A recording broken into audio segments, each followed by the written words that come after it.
Well, how's it going, everybody? Today here I'm going to work on this Walker Turner 16-inch bandsaw. I wanted to show you something here.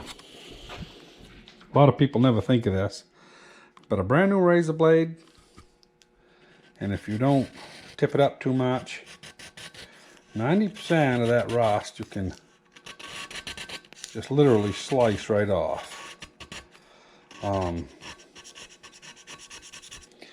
I used to actually do some guns that I restored, a few of them, that had bluing under the rust. And if you are extremely careful,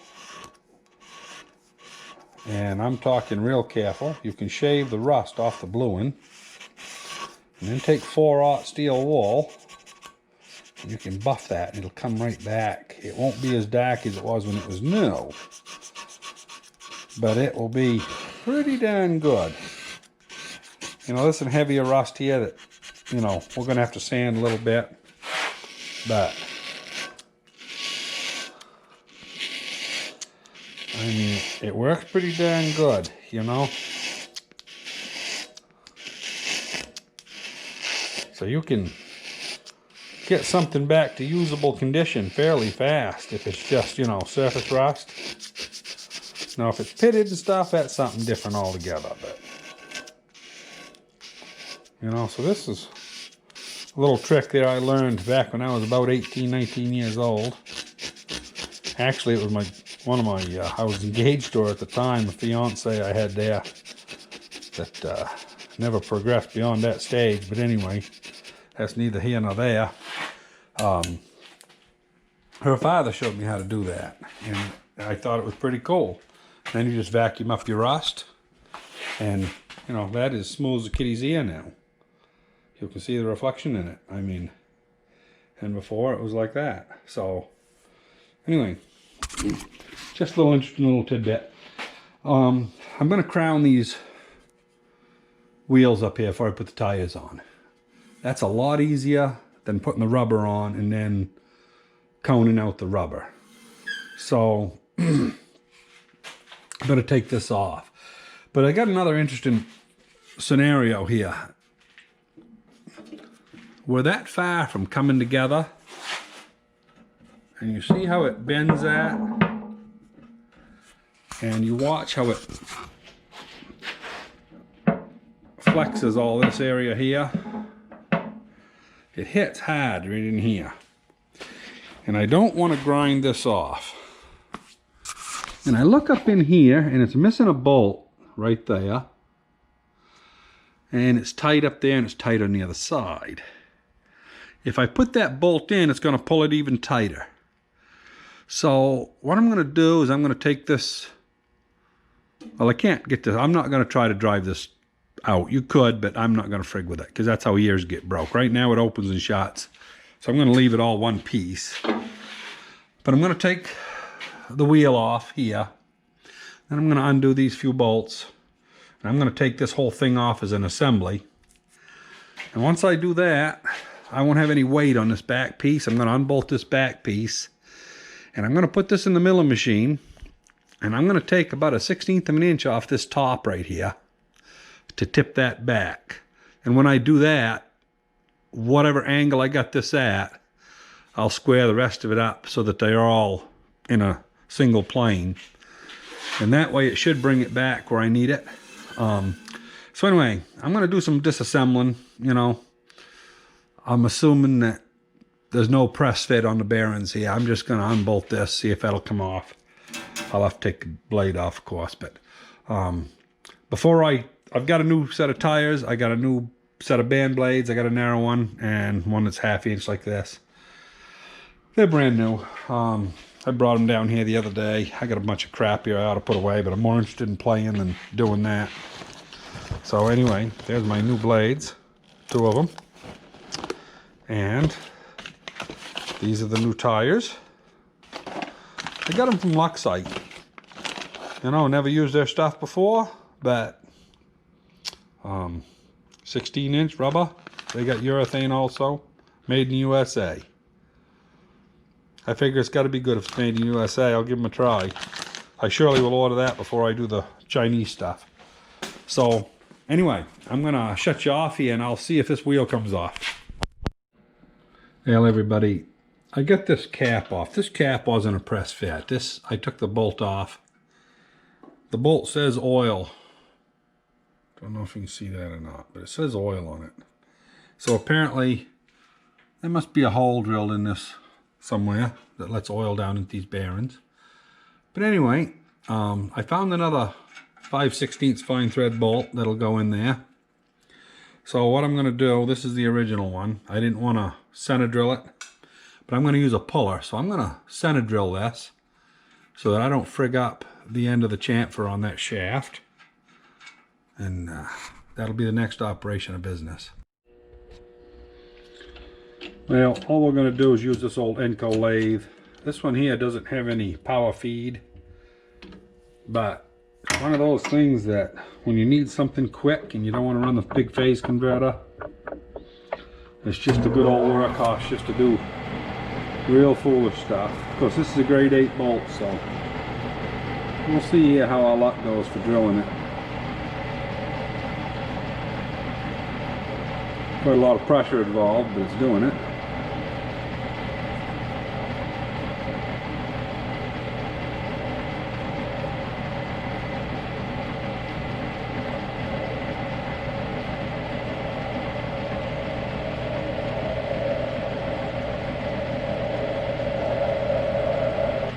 What we got, just about there.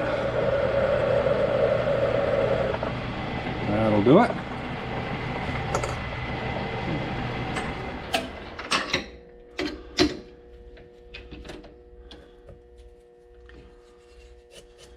Well,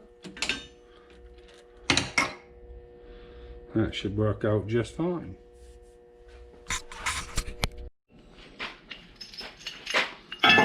Well, let's see here. It's going to be kind of a pain to hold everything in, but we'll see what happens. See if that back end is flat enough to hold those. If it ain't, I might have to get a hose clamp and put around it, but we'll try it. Oh yeah, it's coming right off. Nice.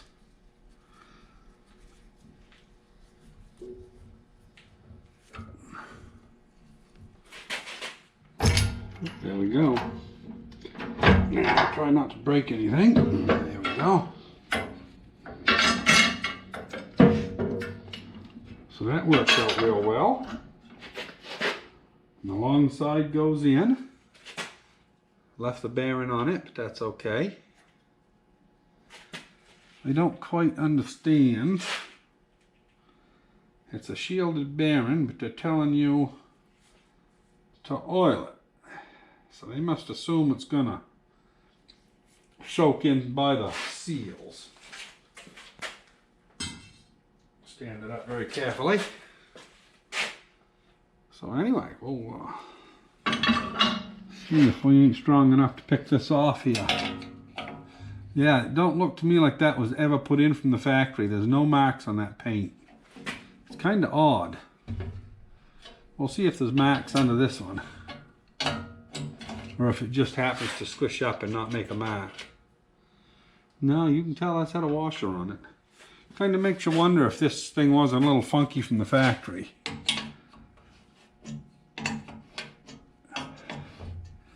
I'm not really sure what the weight of this is going to be. It's going to be quite a lot, I'd say.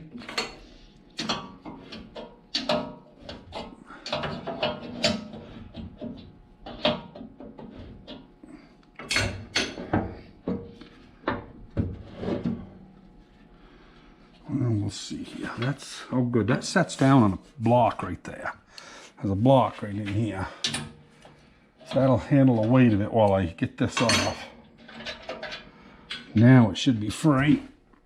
Yeah, it's pretty heavy. 60, 70 pounds, I'd say. Maybe not quite that might. It might just be awkward. But we'll carefully shut that up. Yeah, Always when you can't do something about it.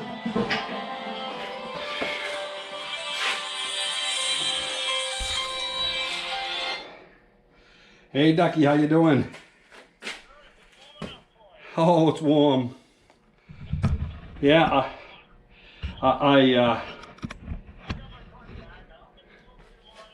tomorrow night? Yeah, sounds...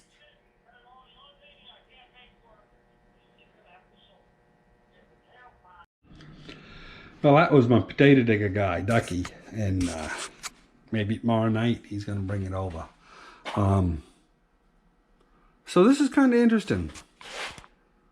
It didn't look like a screw. Well, I'll get that up. I got to do it two-handed. This has been broke out. I suspect this has been tipped over at some point in its life. Not positive, but I suspect it. So anyway, I want to get this off because this part here is movable. So we'll slide this out and get this out of here. And then I want to take this off and put this in the milling machine. And like I say, I'm going to cut that top one back about 1/16 of an inch. And then I'm going to come down here and reassemble and see if when I shut this, if it's got clearance on this. So it's going to take a couple of tries to get this all straightened out, a lot of dubbing. But I'll bring you along as I go, show you what I come up with. Okay, as you saw, this here came out of this area here. I thought maybe at first I was going to have to undo this bolt. That's not the case. There is a set screw. It was all covered over with sawdust, but there is a set screw there. And then just take a screwdriver, if yours isn't rusted bad, and it'll just slide right out. I tapped it, but I mean, it's not a tight fit. So anyway, now I'm down to here. And to get the rest of it apart, I am going to take these two long bolts off. We'll lift it up, pull the bolts out, and that'll free this up. I'm not sure if this screw is captured. I don't know really how that's captured, but once we get it off, it should be evident. We'll be able to see in behind it and look it all over. I'll bring you back when I get that done. Well, I got these big nuts off, so that will pick right out real easy.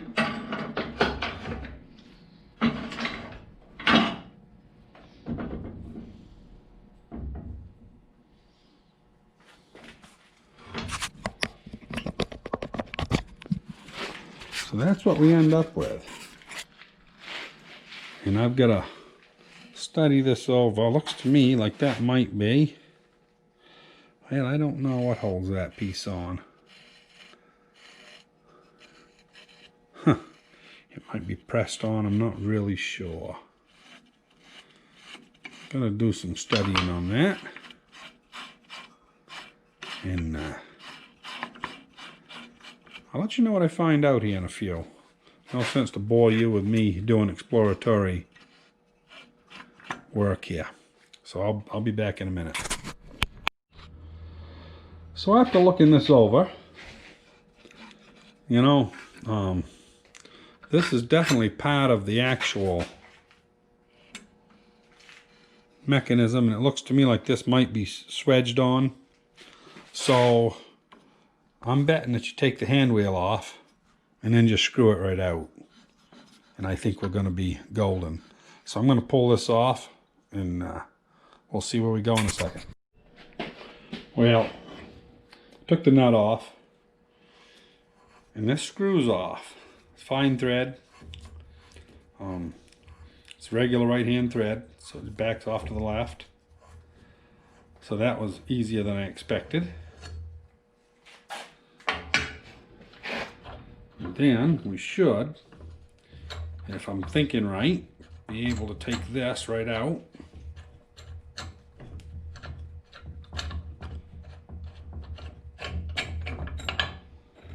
Which it does come right out.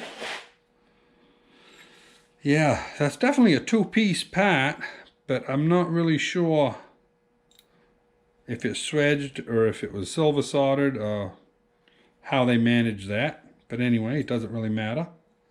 It's it is what it is.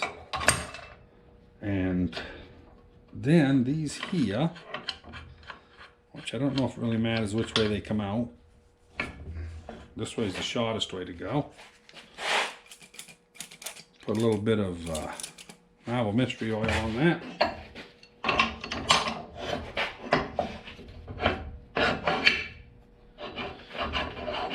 Maybe it goes better. Huh. This one here don't seem to want to go too good.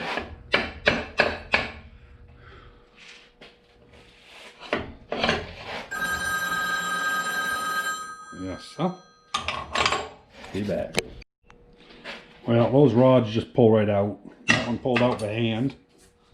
I assume this one will pull right out by hand. I don't know.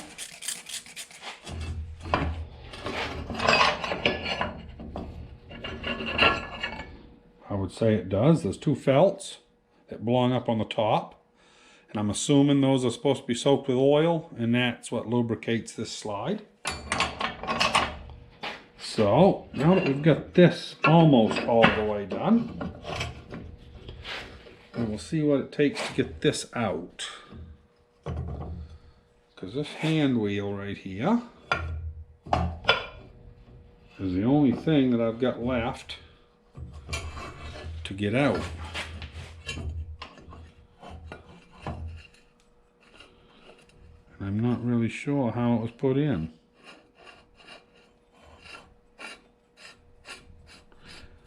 Oh, I guess you just screw it out. That's all you do. So, anyway, yeah, this is pretty easy. Just screw it apart. There you go. So that was just threaded in there. So, pretty simple affair. Now, I'm going to go on over to the milling machine. I'm going to set this in the vise. I believe I'm going to use the shafts to see where parallel is, because that will run it parallel within a few thousandths. If I just go like that, I'll clamp that in the vise, you know, and then I'll see how much taller this one here is, and we'll see if we can't maybe straighten some stuff out here. So, yeah, my hands are all shut. I'll be back in a minute. So, I've got this tight. This one here moves, but I can't see daylight under it. So it's setting flat as it can set, basically. Or close enough for my work. Now, if you bring that across, oh, it's just scratching. You can see it just made a little scratch. So, that right there is the height of that one. Actually, I went 2 thousandths too much. That's why it scratched it. It was at 190 is what it's supposed to be. And I was just quick at it. But if you come down here and look underneath there, as you can see, quite a bit of area there. It's over a 1/16. We'll go to the other side. Let's see what happens over there. It's just the same. That one there's got a whole bunch of clearance. So, yeah, quite a lot. Actually, I'm going to measure that here in just a second. So anyway, from 12 thousandths right up through, it comes out to about 90 some thousandths. And not much clearance there, but as a matter of fact, it's just dragging. So, you know, 12, 13, 14, 16, 18, and 20. Add that up, and that's what you got. It's up around 95 thousandths. I ain't gonna frig around doing it on my calculator to make sure I'm right, but it's close. So I think this must have been frigged up from the factory. I'm gonna go and just kiss these just to make sure that they're flat with this one, and I'm gonna come on over and take that basically 95 thousandths off of this one. And that should, because that's about a 3-4 inches, and we're hitting by almost 3/8 of an inch, so I think it's gonna probably be all right, because it's only down about another 8 inches. So anyway, yeah, I'll bring you back in a sec here when I get the mill. Okay, we're going to start this old girl up. We got her in low speed, about 1200, and we're gonna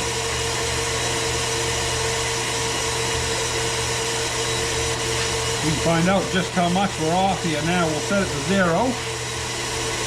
We'll come up around 60, 70, 80. 97 thousandths, and we're just kissing it.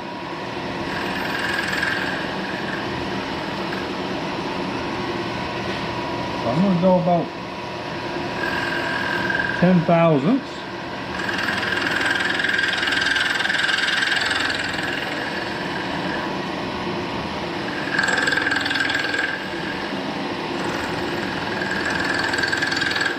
And we'll come over and kiss this one that's broke. And I'll come out and chew that off the other one.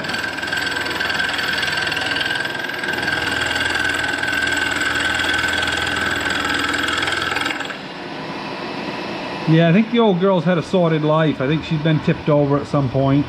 Who knows? But we'll see if we can't correct this little problem we got.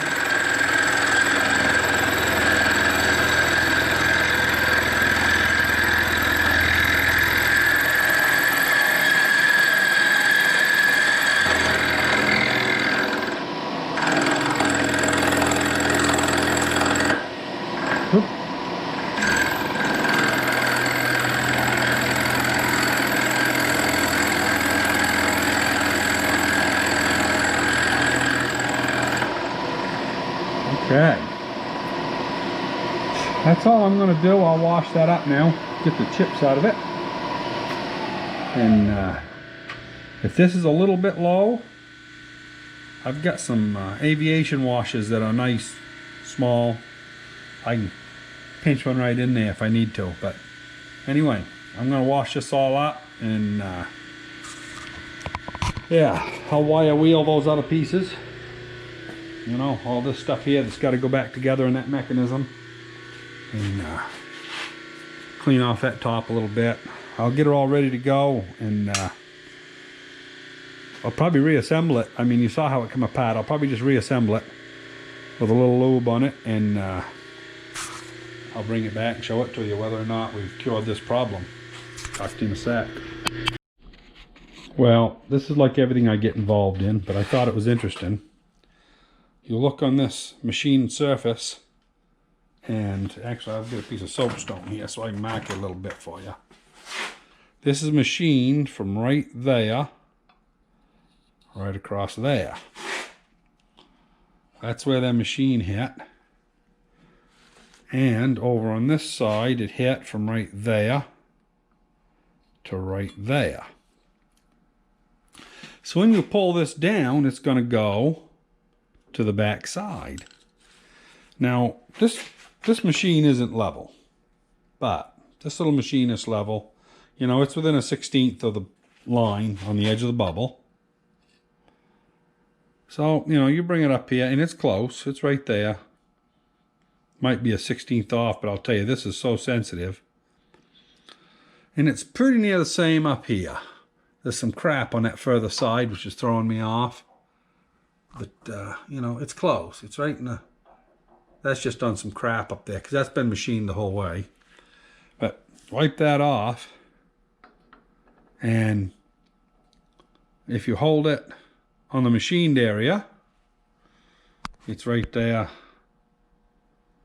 Right the same amount off the bubble as it was down here on this corner of the table. And you let go of it. And that's how much this is out of square here. So this could have been contributed into my problem too. So we're going to put this in the mill. clamp it down on the bottom. I'm going to take whatever it takes, probably take 10 thousandths to get this back cleared. But I'm going to square this because stuff like this will drive you crazy. You know, you try to make a good working machine out of something and you're always chasing some phantom thing that you don't know where it is. Well, this is a good place to start. I'm going to fix it. Okay, I just put this in and it's just touching right there and the bed is at 0. I'm only taking maybe a thousandth or two. So we'll come on over and we'll see just how much it takes to get to this inside. See how much we're off here. That's 20, 30 thousandths.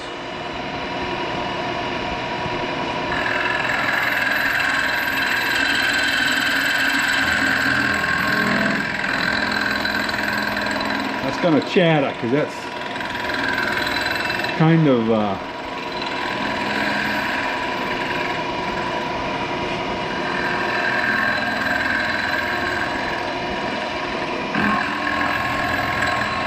poor setup there. I guess I'll make it go this way.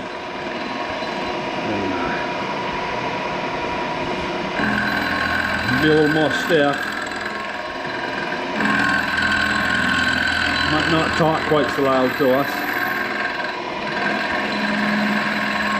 So anyway, I'm going to bring you back because this is kind of boring, but well, I did most of the roughing with a old dull tooth loop because I hate to wear out my good carbides. So just for the finish here, I put a 1/2 inch carbide in, new one.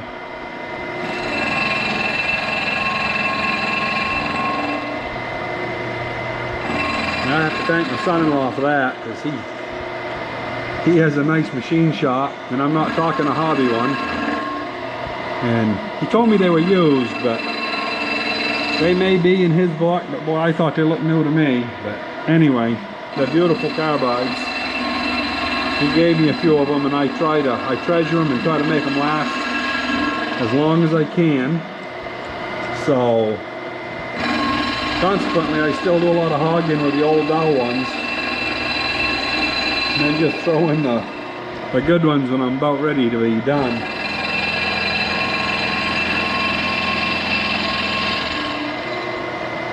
And it does a much better job than that old dull one.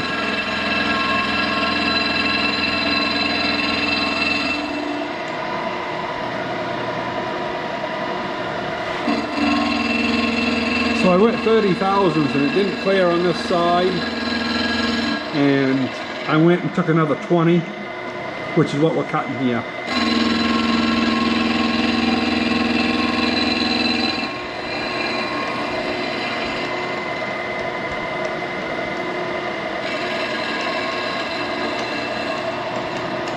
Beautiful.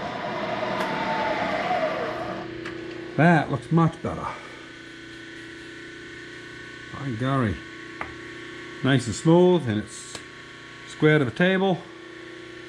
So yeah, we're going to see how things go together now. Hell, I've always suspected this machine may have been tipped over at some point, and as you can see, it's got a broken stud. It's supposed to look like that in there. I got to dig that out. Shouldn't take me too long.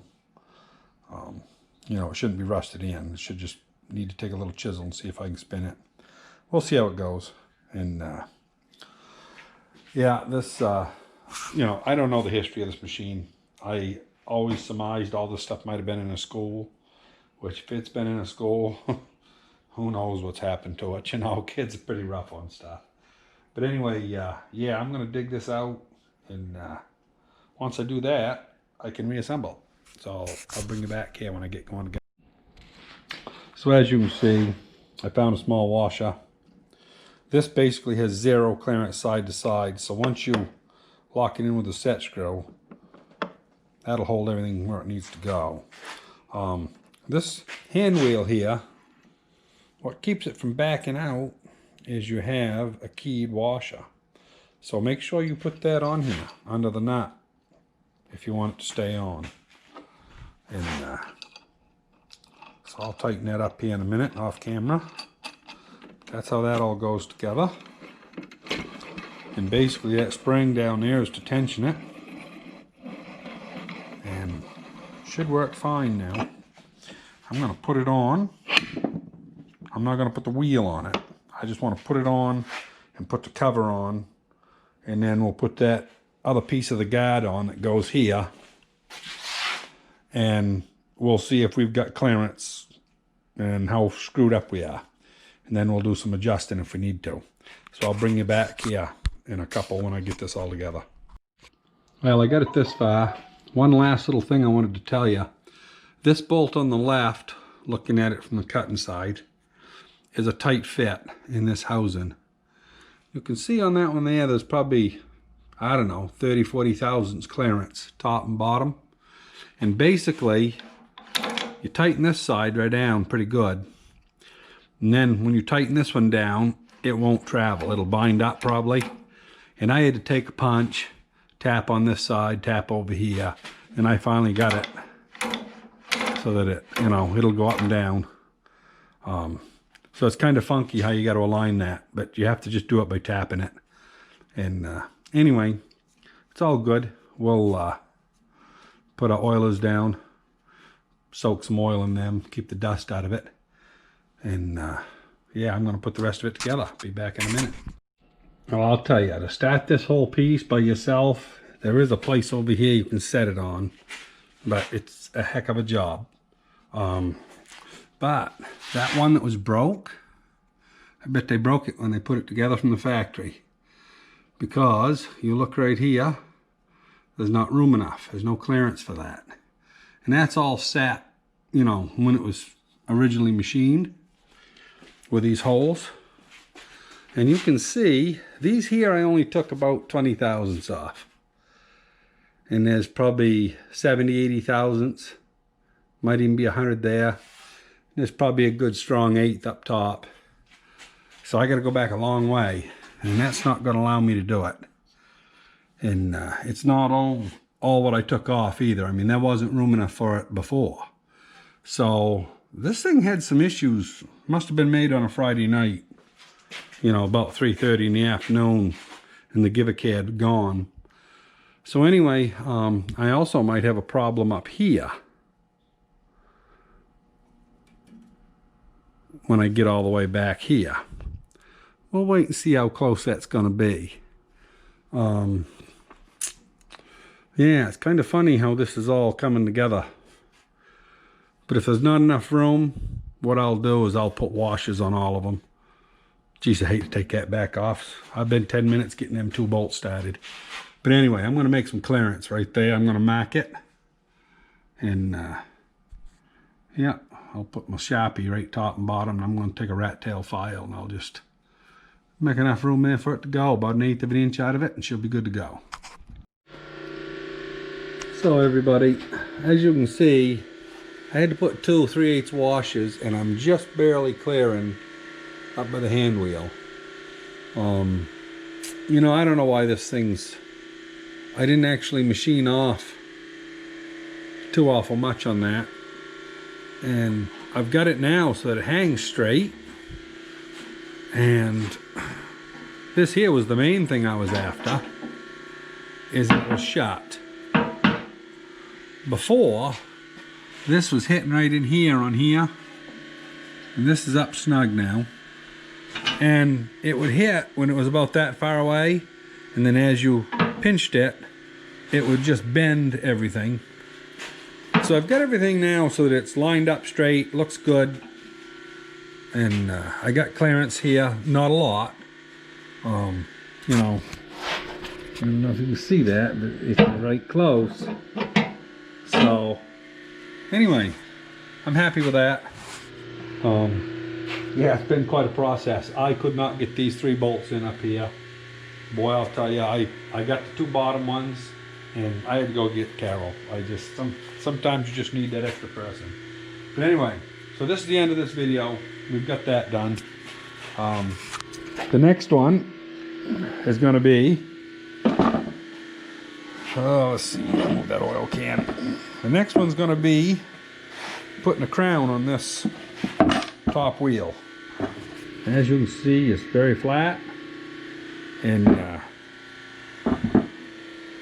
lot of guys, they'll put the rubber belt on and then they'll, you know, spin it up however they want to spin it, and they'll buff it and they'll put the crown on the outside of the rubber. I'd rather put it on the steel wheel, and then every time you change the wheel, the rubber tires, it'll have the right crown on it. So anyway, that's my next project, and I hope you enjoyed this one. Hope it might have been helpful to somebody, and yeah, subscribe if you like it and give me a thumbs up. Anyway, this is a Walker Turner 16-inch we've been working on, and yeah, I think it's gonna make a nice machine. I like that now. That goes right up, and you know, it doesn't spring open. So yeah, we're gaining. We'll talk to you later.